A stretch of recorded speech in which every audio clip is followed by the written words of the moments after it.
So you want to buy a home with no credit? I'm going to tell you the truth, because you might be listening to people that just want to get views. Buying a home with no credit is possibly a real great challenge to nearly impossible. Because banks, when you're buying a home, they want to see that you have a credit score. So here are 3 options that you can consider that might help you buy a home with no credit. And if you need help, the link in the video is in the description below, and I will help you with any information that you need when it comes to buying your dream home.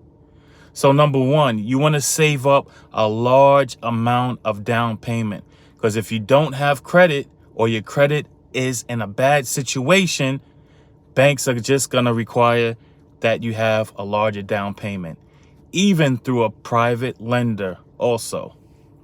Now, you can go through a private lender, but instead of getting charged the 6% interest rate or whatever the interest rates are going for, you will be charged about 22%. And that's high. So your monthly payments are going to be higher than usual. And then you will have to put a large down payment on that loan for collateral because you do not have a credit score. It is very difficult to get anything with no credit score, no matter what anyone is saying.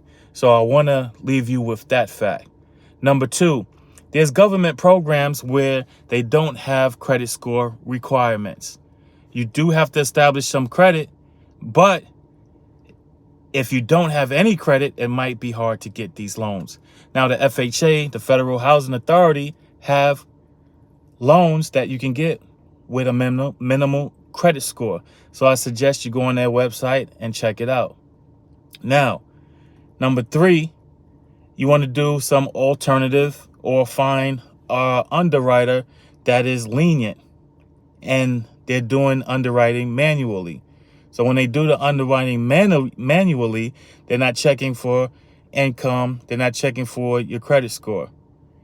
And you can go through different credit bureaus to establish that you do have some credit through paying your light bill or paying bills that are not counted on the major credit scores. So those are the different options, but I suggest that you do get counseling and build up your credit score. Get a few credit cards and let the banks know that you are making revolving credit payments and you're making them on time. You want to spend all your credit limit and pay back all your credit limit within that month, and you will see a gradual increase in your credit score. I'm not a financial advisor, but I am a real estate agent, and I will guide you on the right path. So get in contact with me. My link is in the description below, and I will help you out. No fluff, no lies. And I know you've heard a lot of people saying that you can get a house with no credit score. A house is a major financial responsibility, and there's our shortage of homes from the economic state that we are going through. So if you put your offer up against someone who does have a high credit score and a large down payment, banks, sellers, home sellers, private lenders are going to fund those deals before you. So let's build together.